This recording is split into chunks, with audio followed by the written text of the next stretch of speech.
depois vai Luan. especificando. Luan. Aí vai pausando. Certo. Tá dando pra ver? Tá. Pode começar. Pode? Já Tá começou. gravando já. Maravilha. Então, pessoal, quanto ao sistema nervoso, a gente tem aqui as duas divisões principais, né? O sistema nervoso central e o periférico. O sistema nervoso central é formado pelo encéfalo, que fica dentro da caixa craniana, e pela medula espinal, que fica protegida dentro da coluna vertebral, certo? Enquanto o sistema nervoso periférico vai ser composto pelos nervos, tá? E os gânglios nervosos que vão aí inervar todas as outras superfícies do corpo. Vamos lá. Então, gente, agora entrando na anatomia do encéfalo, né, que faz parte do sistema nervoso central. O encéfalo ele é formado pelo cérebro, tá? Que é toda essa estrutura completa aqui. Vai ser formado pelo tronco encefálico e o cerebelo, tá? Então são três estruturas principais, mas dentro delas a gente ainda tem várias subdivisões, ok? Então a primeira delas, né, que a gente mencionou é o cérebro. O cérebro ele é dividido em telencéfalo e diencéfalo. Quando a gente parte aqui para o corte sagital, o que é que a gente consegue observar? A gente está vendo aqui o corte sagital, né, do encéfalo, e nós conseguimos visualizar as partes que compõem o cérebro, que são quais? O telencéfalo, né, que é essa parte enrugada, que contém esses sulcos e esses giros, e também o diencéfalo, que é essa parte mais central, que fica de fato localizada no centro do encéfalo, tá? Ele fica aqui entre os hemisférios cerebrais do telencéfalo e fica nessa região central. Então, a primeira coisa que a gente vai analisar é a estrutura do telencéfalo, tá? Então, o telencéfalo, como vocês podem ver superficialmente, ele é inicialmente separado em dois hemisférios, o hemisfério direito e o hemisfério esquerdo. Por que eu sei que esse é o direito e esse é o esquerdo? Porque eu sei que aqui é a região anterior do telencéfalo. Como? Aqui embaixo, se eu visualizar, eu consigo visualizar o primeiro nervo craniano e o segundo nervo craniano, tá? Além disso, aqui atrás, que é a visão posterior do telencéfalo, eu vou ter abaixo dele o cerebelo, tá? Então, a gente consegue definir o que é anterior e o que é posterior. Então, aqui no telencéfalo, eu tenho o hemisfério direito e o esquerdo separados pela fissura longitudinal, tá? Se eu pegar esse telencéfalo e virar para uma visão lateral, eu consigo visualizar melhor algumas depressões, que é o que a gente chama de sulcos, tá? E essas proeminências aqui é o que nós chamamos de giros. Vou pegar outra peça que a gente consegue visualizar melhor esses giros e sulcos. Foi. Então, pessoal, só pra gente, antes da gente visualizar os sulcos e os giros, eu quero só que vocês tenham uma ideia, através dessa peça aqui, que todo o encéfalo, ele é completamente irrigado, tá? Ele também precisa receber os nutrientes, o oxigênio, da mesma forma como ele precisa eliminar os metabólicos, os excretos, tá? Então, a gente não consegue visualizar aqui, né, a artéria basilar, nem a artéria carotídea interna. Mas vocês conseguem visualizar, ó, que a gente tem ramificações de vasos sanguíneos percorrendo toda a região encefálica, desde o telencéfalo até cerebelo, ponte, tudo é recoberto por vasos sanguíneos, e esses vasos sanguíneos são derivados da onde? Da artéria carotídea interna e da artéria basilar, que vão se anastomosar, se ramificar para formar o polígono, né, que é o polígono de Willis. Então, esse polígono é que tem todas essas ramificações que vão irrigar o encéfalo de modo geral, tá? Então, vamos pegar essa outra aqui para conseguir visualizar melhor os sulcos e os giros do telencéfalo. Então, quando a gente pega essa visão lateral do telencéfalo, o que é que a gente consegue observar? Que a gente tem aqui na região central desse hemisfério sulcos, né? Uma depressão que ela tá na direção aqui longitudinal, né? Então essa depressão principal que a gente visualiza aqui é o que a gente chama de sulco central. Sulco central. Não sei. Não, ninguém. Central, É o central, é o suco central, é o suco central. Aí esse daqui, né, que a gente tem nessa região, é o que a gente chama de suco pré-central, e o que está logo após é o suco pós-central. Consequentemente, o suco central e o suco pós-central delimitam o giro pós-central, e o suco central e o suco pré-central delimitam o giro pré-central, tá? Além disso, o suco central, ele faz a separação entre o lobo frontal e o lobo parietal, certo? Então, ele tem a responsabilidade de fazer essa subdivisão. Quando a gente vai analisar funcionalmente o lobo frontal e o lobo parietal, nós vemos que o lobo frontal, ele tem uma função mais motora, mais de efetor, enquanto o parietal tem uma função mais sensitiva, mais de receber os estímulos, tá? Então, quando a gente observa as funções também dos giros que estão dentro de cada um desses lobos, esse giro pós-central, ele tem uma função primária sensorial, né, o córtex sensorial, e esse giro pré-central, ele tem uma função primária motora, tá? Além disso, além da separação entre o lobo frontal e o parietal, a gente também tem outros sulcos que fazem a delimitação entre os 5 lobos que existem no nosso telencéfalo.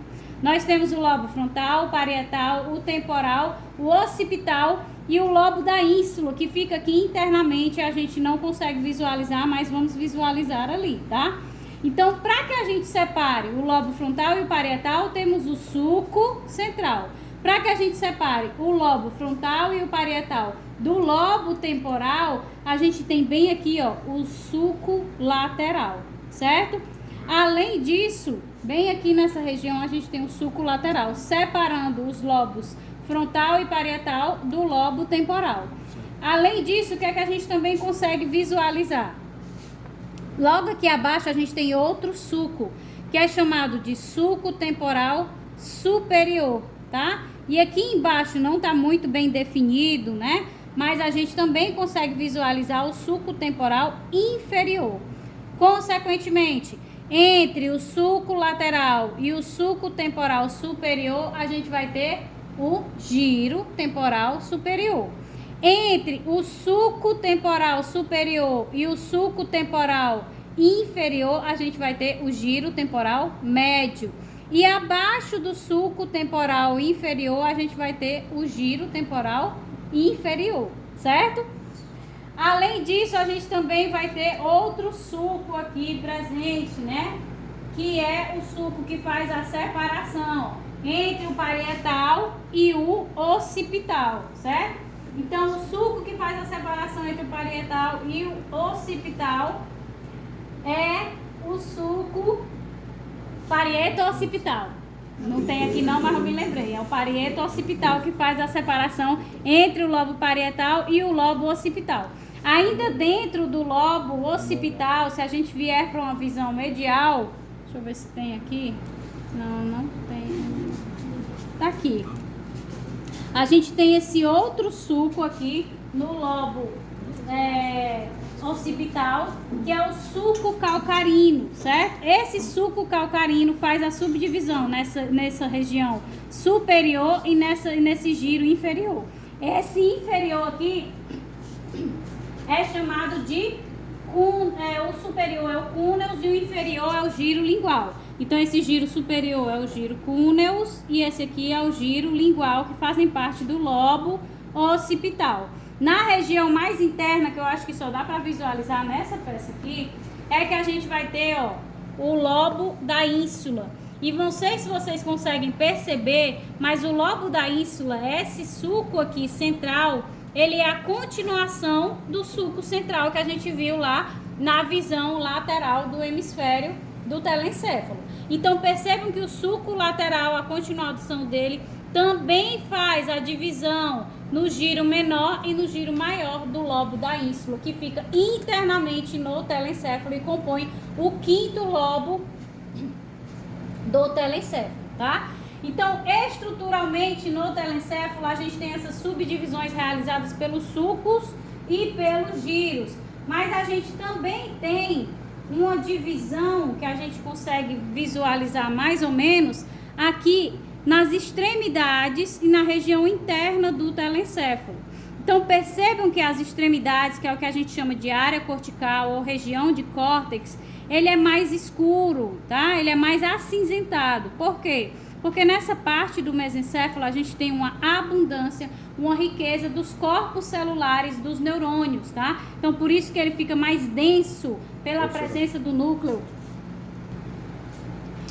Então aqui na região mais cortical a gente tem a substância cinzenta, que tem essa abundância de corpos celulares e tem essa coloração mais densa, mais escura por conta dos núcleos, né? Que tem a riqueza do material nucleotídico. E a parte interna a gente vai ver, né? A parte mais medular, que ela vai ser mais esbranquiçada, que é o que a gente chama de substância branca. E ela vai ter essa coloração, por quê? Porque ela vai ter a abundância dos prolongamentos axonais, tanto que aqui tem várias fibras desenhadas, né? Então é justamente porque ela tem esses prolongamentos de axônios, então fica com essa coloração, ok? Além disso, quando a gente olha para essa peça aqui, a gente consegue perceber, ó, esse aqui é o pedacinho que tá faltando, tá? Para encaixar ali, o pedacinho que tá faltando aqui. Então a gente consegue perceber que os hemisférios, apesar deles serem separados, né? Tem o hemisfério direito e o hemisfério esquerdo, eles possuem uma conexão aqui por essa estrutura que é chamada de corpo caloso, tá? Essa estrutura do corpo caloso, logo abaixo dela, tem uma cavidade, certo? Essa cavidade aqui é o que a gente chama dos ventrículos laterais, que é uma região por onde fica circulando o quê? Exatamente, o líquido céfalo-raquidiano, tá? Então, essa cavidade lateral que existe tanto no hemisfério esquerdo, como no hemisfério direito, como no hemisfério esquerdo, ela tem essa função de circular o líquido céfalo-raquidiano. Então, eles se mantêm unidos através dessa estrutura do corpo caloso, que é uma estrutura fibrosa. Então, se a gente pega uma peça original cadavérica, a gente consegue ver essas fibras penetrando nos hemisférios, mantendo-os o quê? Unidos, né? Para não ter perigo de, por mais que eles estejam contidos na caixa craniana, uma hora eles venham a se separar, tá? Aqui internamente, ó, vocês conseguem visualizar o quê? O suco do cíngulo, tá? Que ele vai delimitar aqui na região posterior, na região aqui frontal, o giro medial frontal, tá? Que faz parte daquela subdivisão que a gente já vai ver dos giros laterais frontais, medial e do inferior. E ele vai delimitar a separação desse giro aqui superior medial com o giro do cíngulo, tá? Esse giro do cíngulo é uma parte importante do que a gente chama de sistema límbico, tá? Então esse giro do cíngulo é delimitado aqui pelo suco cíngulo, tá? Então deixa eu ver aqui essa parte anterior que eu esqueci de mencionar para vocês do córtex. Acho que é melhor eu pegar até uma peça inteira para visualizar esses sucos anteriores aqui, que também fazem subdivisões de suco, né? Então a gente tem o suco frontal superior, que ele já vai ser o quê? Perpendicular aos sucos laterais, né? O suco central, o suco pré-central e o suco pós-central. Esses sucos, eles vão ser perpendiculares. Então a gente tem o suco lateral superior, perpendicular, o suco lateral medial e o suco lateral inferior, que vai partir perpendicularmente a essas fibras longitudinais aqui do suco central. E eles vão conseguir delimitar o quê? Vão delimitar o giro frontal superior, o giro frontal medial, que é o que vai se prolongar internamente para fazer o contato aqui com o giro do cíngulo, tá? Esse giro medial que faz contato com o giro do cíngulo. E aqui embaixo ele vai delimitar o giro frontal e inferior. Além disso, na região parietal, a gente vai ter também a presença de um sulco, mas esse sulco ele não faz a subdivisão em giros, né? Ele faz a divisão do parietal em lóbulos, tá? Então, a gente tem aqui o sulco intraparietal, tá? Que fica aqui na região medial, fica também perpendicular ao sulco pós-central, tá? Então, ele vai ter aqui essa divisão perpendicular ao sulco pós-central, que vai separar em lóbulo parietal superior e lóbulo parietal inferior, tá? Então, de todas as divisões telencefálicas, essas são todas. A divisão dos lobos, né? Lobo frontal, lobo parietal, lobo occipital, lobo temporal e o lobo da ínsula interiormente. Dentro do lobo frontal, o que é que a gente consegue ver? O sulco central e o pré-central, delimitando o giro pré-central. Também conseguimos visualizar na frente aqui os sulcos frontais superior, médio e inferior, que delimitam seus respectivos giros, né? O giro superior frontal, medial e o inferior. Também temos no lobo parietal a presença... Oi? No frontal só vai ter o sulco superior e inferior. Aí gira que vai ser isso. O sulco frontal superior e inferior que delimita aqui a parte do giro superior frontal, aí o giro medial frontal e o giro inferior frontal, porque tem duas delimitações dos sulcos, tá? Esse aqui, o superior e o inferior, que aí consegue delimitar 3 giros. Aqui no parietal, a gente vai ter o sulco intraparietal, que é só um que delimita o giro parietal superior e o giro parietal inferior. Na região do occipital, que tem que ser uma visão medial, né? Só pra gente revisar, a gente vai ter aqui esse sulco, né? Como é? Sacaríneo não, né? Eu me lembro que tem a carinha aí, mas...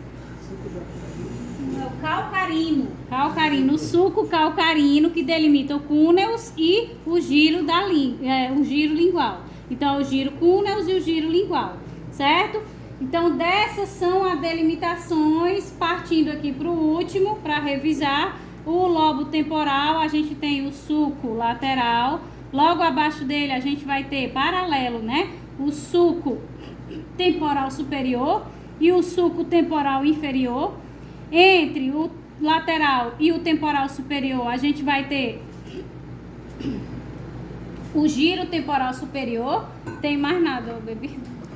Aí aqui entre o sulco temporal superior e o inferior, a gente vai ter o giro temporal medial. E abaixo do sulco temporal inferior, a gente vai ter o giro temporal inferior, certo? Então, de todos os giros, subdivisões em lóbulos, lobo e giros, foi o que a gente viu no telencéfalo. Mas quando a gente sai do telencéfalo, ainda formando o cérebro, a gente tem o quê? O diencéfalo, né? Que é essa estrutura central que está aqui no córtex sagital e é o que está aqui, ó, na região central dessa estrutura. E o diencéfalo, ele vai ser formado pelo quê, né? Vai ser formado isso aqui é o corpo caloso, abaixo dele a gente tem o ventrículo lateral, né, que é esse espaço por onde circula o líquido cefalorraquidiano. Aí a gente vai ter aqui o tálamo, ó, que vai ser essa estrutura aqui, que está internamente. E puxar. Vem cá. Puxado não, viu? Meu Deus. Vou pegar esse aqui. Esse aqui eu acho que é mais fácil. Esse é mais difícil, né? De tirar. Pronto. Então, o diencéfalo vai compreender tudo isso aqui, ó. Toda essa estrutura. Isso aqui é a ínsula, né? O lobo da ínsula que fica aderido a ele. Então, tudo isso aqui é o diencéfalo. Isso aqui é o tálamo, tá? Da mesma forma, a gente tem direito e esquerdo. Isso aqui vai ser o hipotálamo. Então, se eu pego e abro, né? Essa região aqui vai ser o hipotálamo. Se eu abro essa região, eu consigo visualizar melhor. o tálamo, que cresce até essa expansão aqui, ó, ele fica mais gordinho na região posterior. Deixa eu virar para vocês, ele fica gordinho aqui na parte posterior. E também tem o hipotálamo, que é essa parte que começa a descer aqui, que fica em volta do terceiro ventrículo. No corte sagital fica bem mais fácil de visualizar o hipotálamo, tá?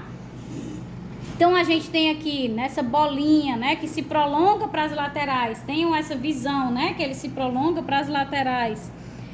Que ele vai ter aqui um suco hipotalâmico, né, que separa o tálamo do hipotálamo, tá?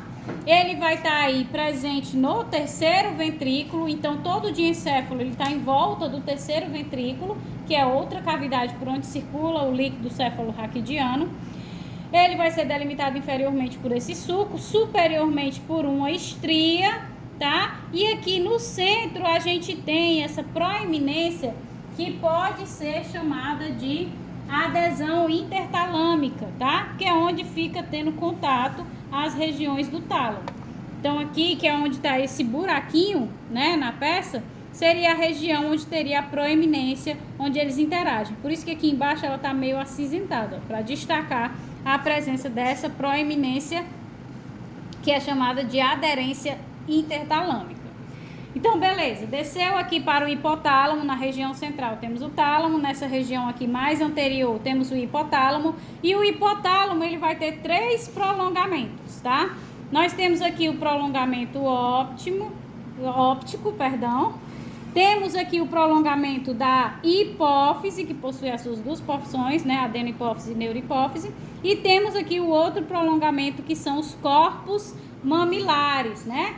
Então, todas essas estruturas vão partir do hipotálamo e contribuem para a função importante deles, que foi o que vocês viram lá no sistema nervoso autônomo. Quando a gente pega... Oi? O giro da ínsula, ele vai estar fazendo parte do diencéfalo ou do telencéfalo? Telencéfalo. Ele é E um aí lobo. Tá no dídimo. Ele tá só pregado aqui, mas ele não faz parte do telencéfalo. É porque para que a gente consiga visualizar a ínsula, a gente tem que abrir central, porque ele fica centralmente, mas ele é do telencéfalo, é um lobo do telencéfalo, certo? Aí aqui, nessa visão anterior, a gente consegue observar, nós acreditamos que isso aqui seja a hipófise, tá? Mas a gente não tem certeza. Em todos eles tem essa glândulazinha aqui, a gente não sabe se é a hipófise ou não, porque eu tô achando ela muito grande, muito extensa para ser a hipófise, mas eu não tenho certeza, tá? E abaixo aqui, se a gente desse uma empurrada, vocês conseguem visualizar aqui, ó, lá dentro, 2 bolinhas bem pequenininhas. Essas 2 bolinhas bem pequenininhas são os corpos mamilares, tá? E esses prolongamentos aqui são os quiasmas ópticos, tá? Que são os prolongamentos que partem do hipotálamo. Quiasma óptico, parte um de cada lado, a hipófise e os corpos mamilares, que também tem um de cada lado. Quando a gente parte para a face posterior desse diencéfalo, a gente vai encontrar o epitálamo, tá? E no epitálamo, a principal estrutura que a gente pode identificar é a glândula pineal, que é aquela responsável pela produção da melatonina. Então, quando eu pego o tronco assim direto para visualizar a visão posterior, eu consigo ver aqui a glândula pineal em contato direto com essa abertura, que nada mais é do que o terceiro ventrículo. Essa parte gordinha aqui, ó, que vocês estão visualizando, é a parte do tálamo, certo? Que tem esse prolongamento mais espesso na região posterior. Então, gente, continuando, a gente chega na visão do tronco encefálico, né? Então, aqui está a região do diencéfalo, que a gente acabou de ver, o quiasma óptico, a glândula hipófise, e bem aqui abaixo vai ter os corpos mamilares, que também fazem parte do diencéfalo. Saindo do diencéfalo, a gente vai ter aqui a região do mesencéfalo, seguida pela ponte, seguida pelo bulbo, que vai fazer aqui a conexão com a medula espinal. Essas 3 estruturas, o mesencéfalo, a ponte e o bulbo, vão formar o que a gente chama de tronco encefálico, que é a segunda parte do encéfalo. A primeira é o cérebro, que é formada pelo telencéfalo e pelo diencéfalo. A segunda é o tronco encefálico, que é formado por essas 3 estruturas que eu mencionei. E a terceira parte do encéfalo é o cerebelo, tá? Então, nessa segunda parte do tronco encefálico, nós vamos ter o mesencéfalo. Esse mesencéfalo dele, vamos partir duas estruturas, tá?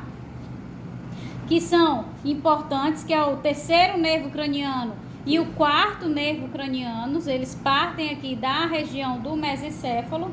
Acho que não tá dando para visualizar quase nada aqui do mesencéfalo, né? Ele vai ter uma limitação, né? Uma separação da ponte através do sulco ponte mesencefálico, tá? Então, essa separação aqui bem explícita entre o mesencéfalo e a ponte é feita por esse sulco ponto mesencefálico. E aí, deixa eu ver se eu consigo pegar nessa pequenininha melhor. Acho que aqui tá melhor. Pronto, tá pronto. Não tanto, mas dá pra ver. Então, aqui na visão posterior do mesencéfalo, a gente consegue observar essas bolinhas, ó, nessa parte posterior. Essas bolinhas é o que a gente chama de conículos, tá? Então, a gente tem o conículo superior e inferior direito e tem o conículo superior e inferior esquerdos, tá? Na região frontal do mesencéfalo, a gente também tem a subdivisão direita e esquerda, que são os pedúnculos. Então, a gente tem o pedúnculo direito e tem o pedúnculo esquerdo, que estão separados. Isso aqui, não sai. Isso aqui estão separados pela fossa interpeduncular. Então, isso que vocês estão vendo, essa cavidade central aqui, que separa esses dois pedúnculos do mesencéfalo, em direito e esquerda, é o que a gente chama de fossa interpeduncular. Então, o que vocês precisam saber do mesencéfalo é isso. Ele tem na região anterior dois pedúnculos, né? O direito e o esquerdo separados pela fossa interpeduncular, tá? Na visão posterior, ele possui os conículos superiores e inferiores, direito e esquerdo, ok? E dele irão partir dois pares de nervos cranianos, o terceiro e o quarto. Quando a gente desce aqui para a segunda parte do tronco encefálico, que é a ponte, a gente já vê uma estrutura mais densa, né? Mais espessa. E da ponte irão sair agora 4 nervos cranianos, 4 pares, certo? Na sequência, certo? O terceiro e o quarto saíram do mesencéfalo. Então vem o quinto, sexto, sétimo e oitavo partindo da ponte. Como vocês podem observar nessa peça aqui, a ponte ela tem como se fossem umas estrias, né? Transversais. Essas estrias têm por objetivo formar o quê? Os pedúnculos que vão segurar o cerebelo à ponte. Porque se vocês visualizarem aqui, ó, o cerebelo ele fica preso à ponte. E essa prisão, né, essa aderência é feita por esses pedúnculos que são formados pelos prolongamentos dessas fibras pontinas, tá? Então daqui vão partir, ó, aqui os nervos cranianos a partir da ponte, nessa visão superior. Deixa eu ver se tem mais alguma coisa para eu falar sobre a ponte. Acho que esse pequenininho ele tá melhor em detalhamento de peças do que a própria ponte, né? Então aqui, ó, a gente tem nervos cranianos partindo aqui. Aqui a formação desses pedúnculos para aderir ao cerebelo. Então, na visão anterior, é só isso mesmo, a gente tem a visão do sulco, ponto encefálico, ou ponto mesencéfalo, que faz essa separação, e também vemos claramente a divisão entre a ponte e o bulbo pelo sulco, ponto oblongata, porque o bulbo também pode ser chamado de membrana, medula oblongata, tá? Que tem esse sulco que faz essa separação explícita aqui. Então, frontal, a gente vê as ramificações dos nervos e os dois sulcos, tá? Além dessas linhas transversais que vão formar aqui lateralmente o quê? A formação dos pedúnculos, que aqui tá cortado, mas imaginem que isso aqui é os prolongamentos pedunculares que vão aderir o cerebelo à ponte, ok? Na visão posterior, não tem nada assim essencial que vocês precisem visualizar. Apenas que essa cavidade aqui é justamente a cavidade que está em contato com o cerebelo, formando o quê? O quarto ventrículo, tá? Então, aqui, os ventrículos laterais, eles possuem um canal de contato com o terceiro ventrículo do diencéfalo, que possui um canal de contato com o quarto ventrículo, que fica aqui, entre a ponte e o cerebelo. E por essas cavidades, né, circula o líquido céfalo-raquidiano. Quem faz a conexão entre o terceiro ventrículo e o quarto ventrículo é o arqueduto, que faz parte do mesencéfalo, ok?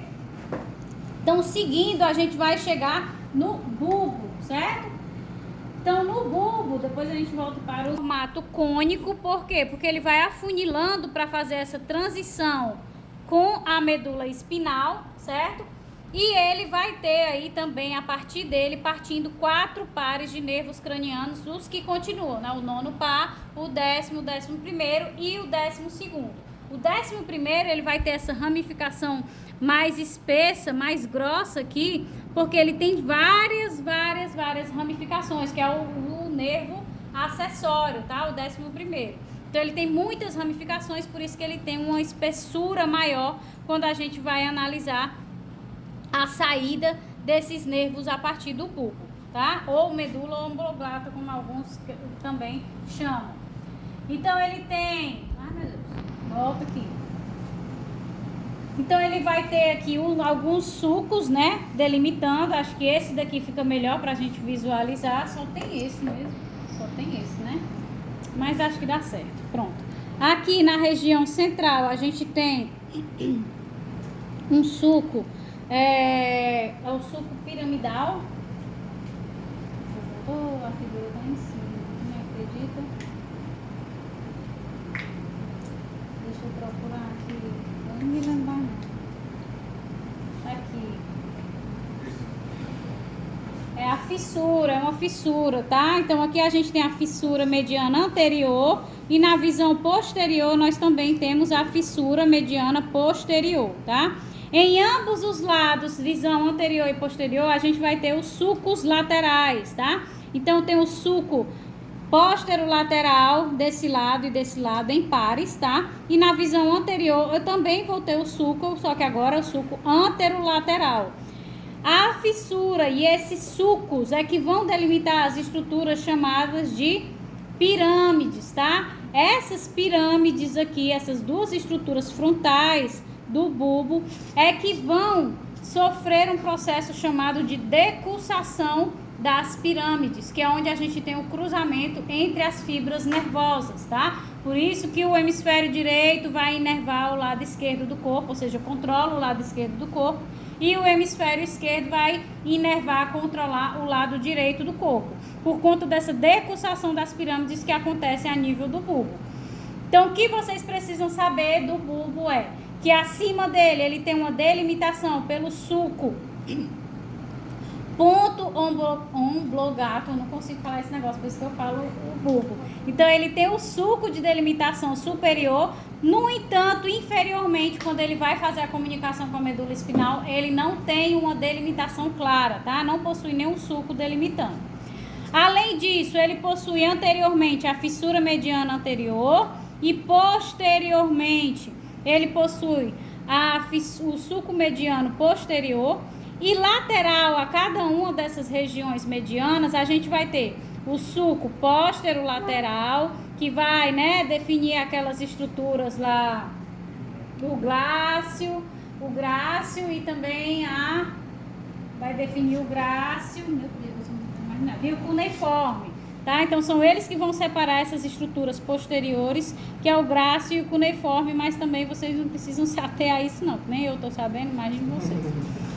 E mais aqui na frente, com a fissura mediana anterior, a gente vai ter o sulco anterolateral, que vai fazer junto à fissura a delimitação das pirâmides, pirâmide direita, pirâmide esquerda. Aqui nessa região elas vão sofrer um cruzamento de fibras nervosas, que é o que a gente chama de decussação piramidal. Não tem nenhuma mostrando a decussação.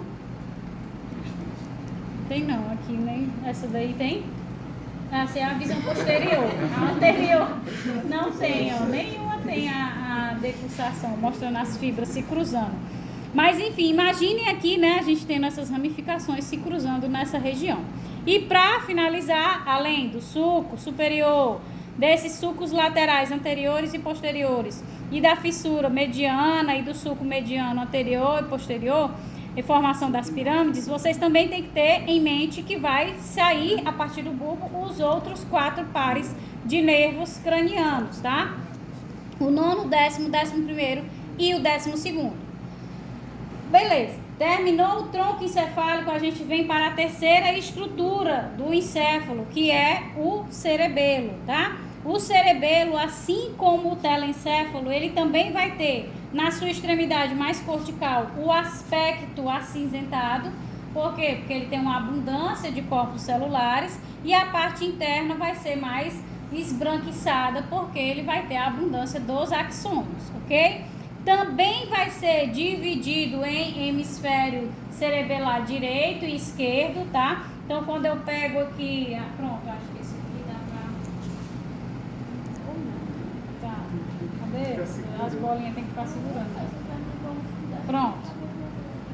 Então, aqui, ó, vocês conseguem visualizar que tem o hemisfério direito e esquerdo. Essa aqui é o que fica aderido com ponte.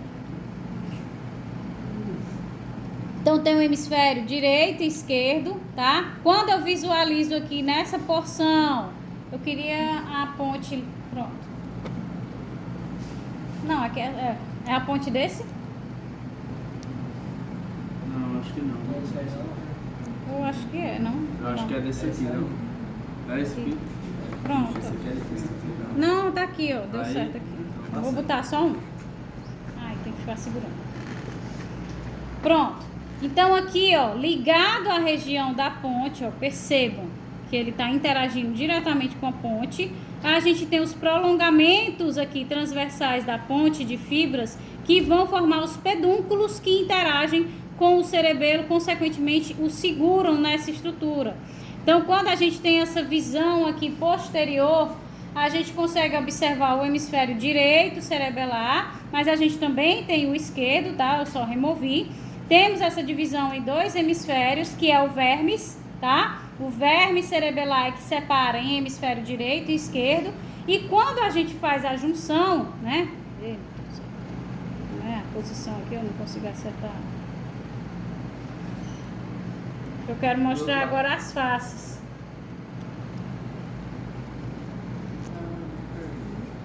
Ai, como é difícil. Pronto. Quando a gente olha aqui as faces, o que é que a gente consegue visualizar? Isso aqui é uma visão posterior, tá? Então, quando eu viro aqui, eu consigo ver a face inferior.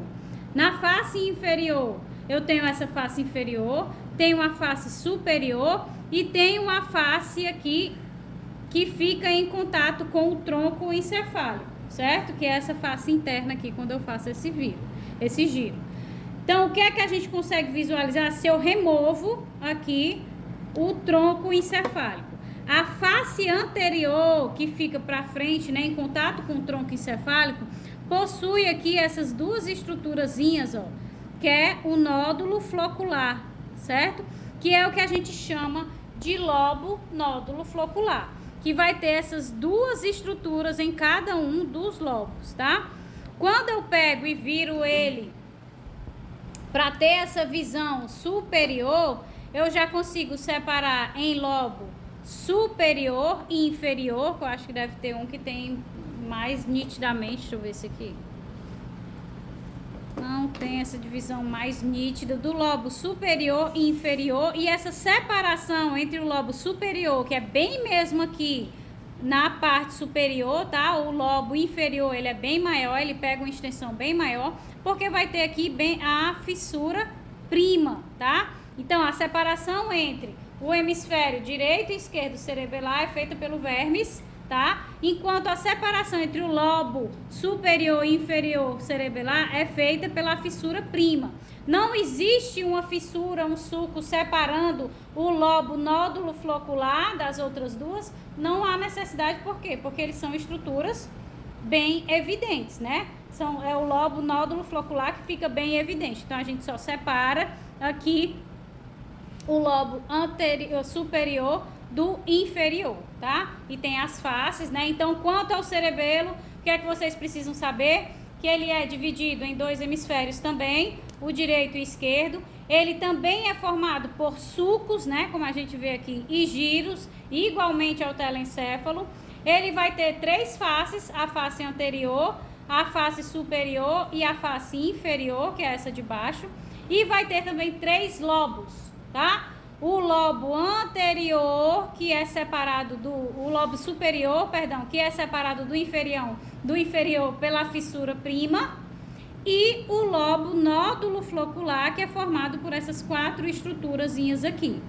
Além disso, visualizem que nós temos a conexão entre o cerebelo e o tronco encefálico acontecendo através da formação desses prolongamentos fibrosos aqui da ponte dentro do cerebelo, que são os pedúnculos cerebelares, que esse daqui dá para ver muito melhor. Nós vamos ter os pedúnculos cerebelares superiores, medianos e inferiores. Nós temos 3 ramificações de pedúnculos cerebelares que o prendem ao tronco encefálico, tá? Aqui a gente vê só a ramificação principal, mas a gente tem a superior, a mediana e a inferior nesse processo. Então, saindo daqui da região encefálica, a gente vai para a medula espinal. Eita, quase acabando. Então, a medula espinal, né? Só para que a gente recorde. Ela sai do encéfalo e vai dentro da coluna vertebral, certo? Então, esses cortezinhos que vocês estão vendo aqui é o corte da vértebra, tá? O corte da vértebra. Não são os gânglios, não, que não tem essa ruma de gânglio até o final da coluna vertebral, não. É o corte ósseo e essa medula, ela tá dentro do canal vertebral que é formado pelos forames vertebrais de cada vértebra, certo? Então, ela fica protegida dentro desse canal vertebral. Além disso, além da proteção óssea, né, pelas vértebras, a medula espinal também é protegida por 3 membranas ou 3 meninges, que é a pia mater, que fica mais aderida a ela, a aracnoide, que é mais ramificada, por onde circula também o líquido céfalo-raquidiano, e a pia mater, que é a mais espessa e fica mais externamente. A dura mater, perdão. E a dura mater, que é a mais espessa, fica mais externamente. Isso tanto a medula espinal como o encéfalo como um todo, tá? Ele também possui essa proteção por essas 3 meninges, ok? Então, como é a estrutura microscópica da medula espinal, né? Então, a gente pega essa peça aqui e fica mais fácil de visualizar. Quando a gente faz o corte da medula espinal, o que é que a gente consegue visualizar? Uma região mais escura, mais internamente, e uma região mais clara externamente. Por que isso acontece? Porque ela tem a mesma estrutura de substância cinzenta e substância branca que a gente encontrou lá no telencéfalo. O que é que muda? No telencéfalo a gente viu que a parte cinzenta ficava no córtex, né? Na região mais externa, porque lá é o córtex que é rico em corpos celulares. Enquanto a parte interna ficava com substância branca, porque ficava com abundância de axônios. Na medula acontece o inverso. Como ela recebe a informação, os corpos celulares, eles estão em maior abundância dentro dessa estrutura aqui, que se vocês juntarem, né, vocês conseguem visualizar como se fosse um H, que é o que a gente chama de H medular, e essa substância, essa coloração mais escura é o que a gente chama de substância cinzenta. E o externo, ele vai ser mais claro, porque é onde vão ser abrigados os axônios, né? Os prolongamentos dos axônios desses neurônios, por isso que a substância branca fica agora externamente, no caso da medula espinal. Então, o que é que a gente precisa observar anatomicamente quanto à medula espinal?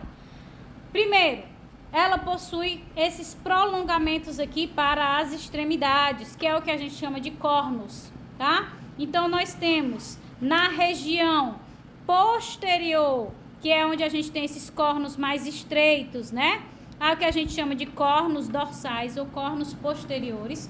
Como vocês vão identificar que essa é a região posterior? Porque os cornos estão mais estreitos, né? E também eu tenho o que aqui? Eu tenho um sulco mediano posterior, que não tem uma separação muito grande entre um lado e outro. Esse sulco, ele só faz uma separação discreta, não é tão evidente. E aqui eu consigo visualizar que essa é a região anterior, por quê? Porque os cornos anteriores ou ventrais, eles são mais espessos, né? São mais gordinhos, porque eles têm uma quantidade maior de corpos celulares abrigados nessa região. Além disso, na região anterior é que eu encontro a fissura mediana anterior, que já vai ter uma cavidade maior. Se vocês compararem o sulco mediano posterior, que é só um traço, com a fissura mediana anterior, a gente já vê uma cavidade se formando nessa região, tá? Então, nós temos o H medular formado de substância cinzenta, temos a substância branca, temos o sulco mediano posterior, temos a fissura mediana anterior. Além disso, ainda da medula, a gente tem outras 4 estruturas que partem, tá? Nós temos as raízes nervosas sensitivas, direita e esquerda, e temos as raízes nervosas motoras, direita e esquerda. As raízes nervosas sensitivas chegam aos cornos posteriores ou cornos dorsais, ricas em axônios de neurônios sensitivos, tá? Enquanto aqui as raízes nervosas motoras, elas saem da medula, contendo aqui na região medular ainda os corpos celulares desses neurônios motores, e sai dessa medula os axônios desses neurônios motores. Vejam aqui que a raiz nervosa sensitiva e a raiz nervosa motora, elas vão se fundir.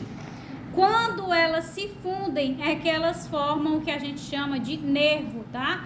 Então, os pares de nervos, os 31 pares de nervos espinais que partem da medula espinal, eles são chamados assim porque eles partem da medula espinal fundindo tanto a raiz sensitiva como a raiz motora.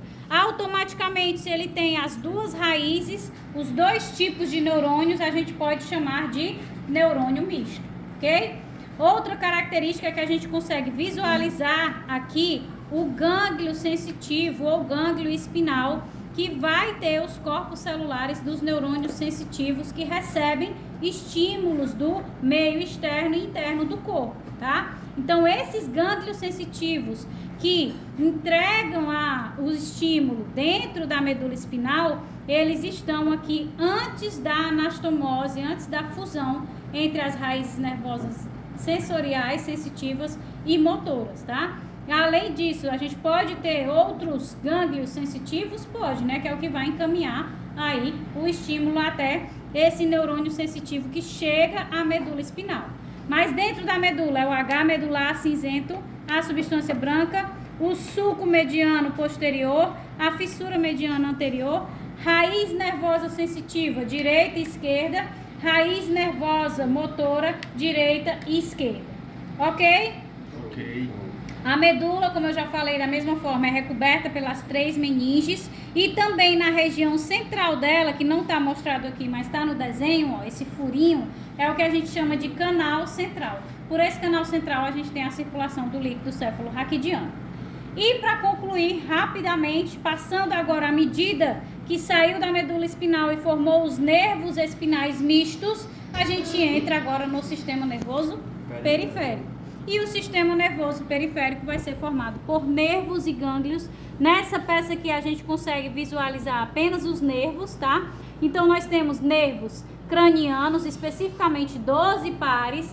Nós temos 2 saindo do cérebro, um do telencéfalo e um do diencéfalo, mais 2 saindo do mesencéfalo, 4 saindo da ponte e 4 saindo do bulbo. Vocês não me façam rir na hora que eu estou falando, não. Então, nós temos 12 pares de nervos cranianos saindo aqui da região do encéfalo, tá? E que vão formar o plexo cervical e principalmente o plexo braquial, ó, que vai inervar os membros superiores e a região do pescoço e da face. O plexo cervical inerva a região do pescoço e da face, né? Enquanto o plexo braquial inerva aqui os membros superiores. À medida que nós vamos descendo, nós temos outros nervos espinais, que são os 31 pares que partem da medula espinal, certo? E eles vão aqui se ramificando para inervar diversas regiões do corpo. E na região lombosacral, eles vão se anastomosar, né, e se ramificar para formar o plexo lombar e o plexo sacral, que inervam os membros inferiores. Então, esses nervos aqui da região mais mediana do organismo, eles não têm a necessidade de formar os plexos, né, porque eles já estão próximos da estrutura do trato gastrointestinal e tudo mais, então eles não precisam formar todas essas estruturas mais complexas. Oi. O parasimpático que a senhora disse que parte também da parte cervical para baixo, aí onde é que tá? Essas que vai chegar nos órgãos internos? É porque não está aqui representado, mas ele tem aqueles 3 nervos cranianos, aqueles são 3 pares de nervos cranianos do parasimpático.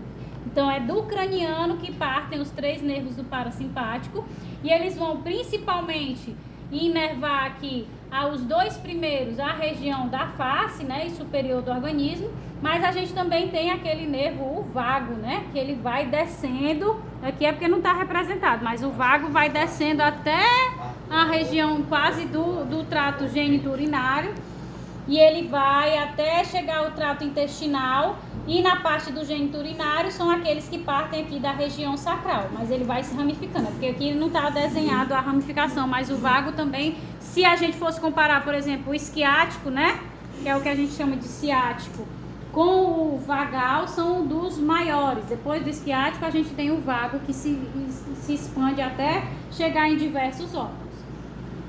Então, além dos nervos, né, os 12 que partem do encéfalo, os 31 que partem aqui da medula espinal, nós também vamos ter os gânglios nervosos como componentes do sistema nervoso periférico. Infelizmente, nós não temos aqui a representação de nenhum gânglio nervoso, tá? Mas, basicamente, os gânglios nervosos que servem ao sistema nervoso parasimpático, eles vão se localizar nessa região superior ou na região aí mais inferior do organismo, próximo aos órgãos, né, diretamente na parede dos órgãos.